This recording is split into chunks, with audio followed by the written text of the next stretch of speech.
happy is spontaneous love, which has no motivation and no limitations whatsoever. Krishna says like that. So this is in the Shastra. So Lord Chaitanya appeared to give this spontaneous love. I mean, the regulative devotional service is certainly a required prerequisite. But if we don't reach that stage of spontaneous love, then what's the use of following so many regulative principles? See, that's what they're for. Krishna says in Bhagavad Gita, always think of me, become my devotee. Manmana bhavaman bhakto, hadyaji namaskuru. Right? Always think of me, worship me, bow down before me, and keep your mind on me always. And if you can't do that, follow the principles of regulated devotional service, because in that way you will develop the desire to attain me. The implication there is that this desire itself is the cause of pure devotional service. And this is also explained in Nectar of Devotion. We'll get to that part pretty soon. Anyway, now I got completely off the topic. But, so we should be pure at heart, and we should be respectful to everyone. Because you never know. You never know. You could be dealing with someone who is in an exalted spiritual position, and their blessings could result in tremendous advancement in your spiritual life. So we should just be respectful to everyone on general principles. Okay. The next one, number 34, is gentle.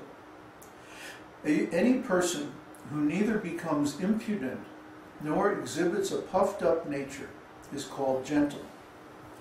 The example of Krishna's gentle behavior was manifested when he was coming to the arena of the Rajasuya sacrifice, arranged by Maharaj Yudhishthir. Krishna's older cousin, Maharaj Yudhishthir, knew that Krishna was the Supreme Personality of Godhead, and he was attempting to get down from his chariot to receive Krishna.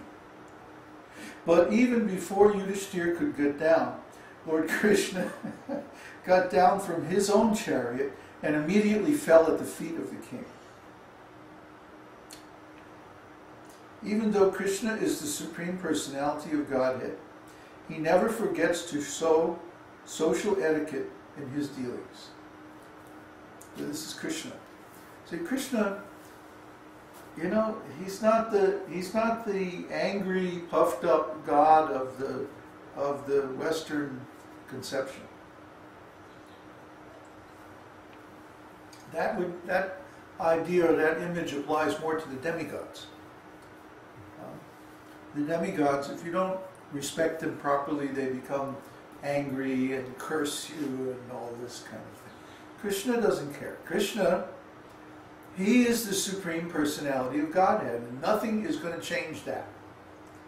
Nothing can alter his supreme position. No one can challenge him. So if the situation, when he appears in this world, he appears in a certain position in the family.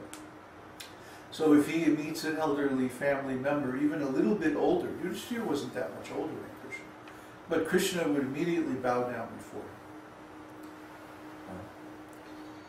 So, you know, Krishna is just so special. He's just so wonderful.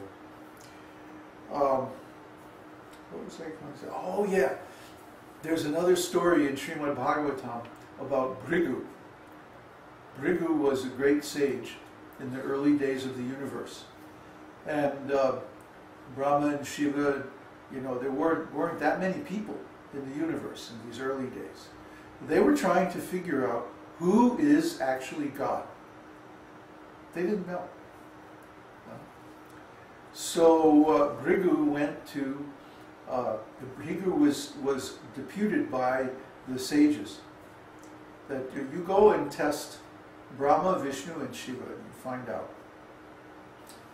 So he went before Lord Brahma, who happened to be his grandfather, and he didn't pay his respects. He just walked up to him, without paying respects. And Brahma became very angry. Said, "What's the matter with you, young rascal? I'm going to curse you," and all like this. He got really angry. And so Bhrigu ran away before he could do anything. And then he went to Lord Shiva. And Lord Shiva, as usual, was meditating and, sitting under a big banyan tree and like that. And so Bhrigu began to insult Lord Shiva. "You're just sitting here doing nothing. We got a universe to build. And we got so much to do, and Vishnu wants this done, and you're just sitting there naked, not doing anything." Like that.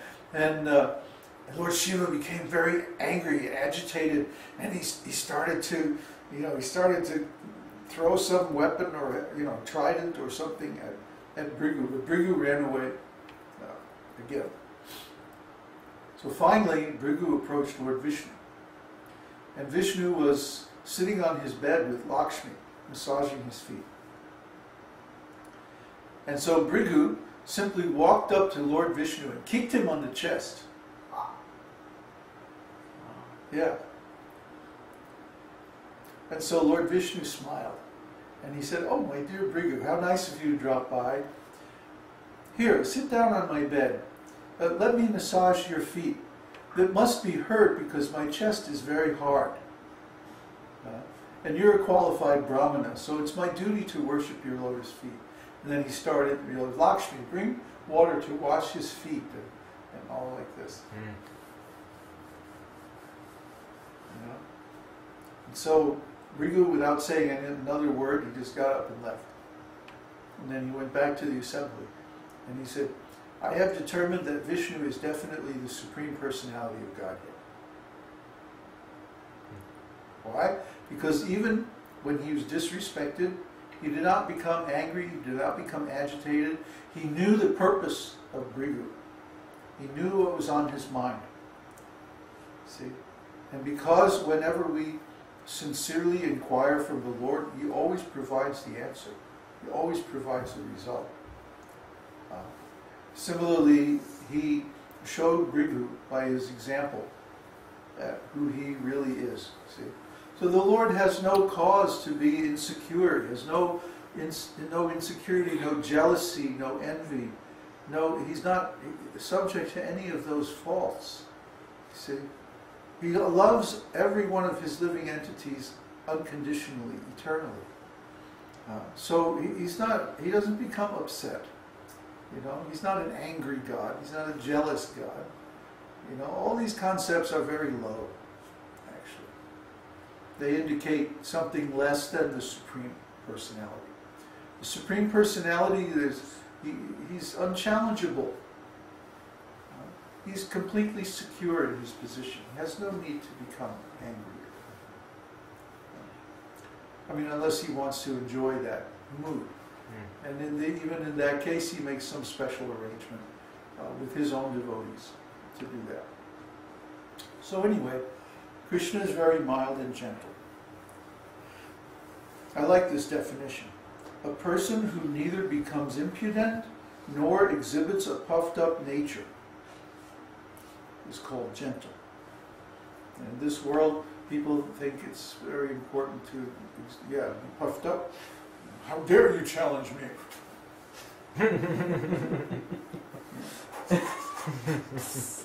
Bang! So, 35 is liberal. Any person who, by his natural behavior, is very mild is called liberal. A statement by Uddhava after the Shamantaka jewel plundering confirms that Kṛṣṇa is so kind and favorable that if a servitor is accused even of great offenses, Kṛṣṇa does not take this into consideration. He simply considers the service that is rendered by his devotee. Unfortunately, it doesn't quote the shloka. Can anybody look that up and post it on the chat? What is that shloka spoken by Uddhava about the Shamantaka jewel? Number 36 is shy. A person who sometimes exhibits humility and bashfulness is called shy. As described in Lalita Madhava, Krishna's shyness was manifested when he lifted Govardhan hill by the little finger of his left hand. All of the gopis were observing Krishna's wonderful achievement, and Krishna was also smiling at the gopis. When Krishna's glance went over the breasts of the gopis, his hand began to shake. And upon seeing his hand shake, all of the cowherd men underneath the hill became a little disturbed. Then there was a tumultuous roaring sound, and they all began to pray to Krishna for safety. At this time, Lord Balaram was smiling, thinking that these cowherd men had been frightened by the shaking of Govardhan hill.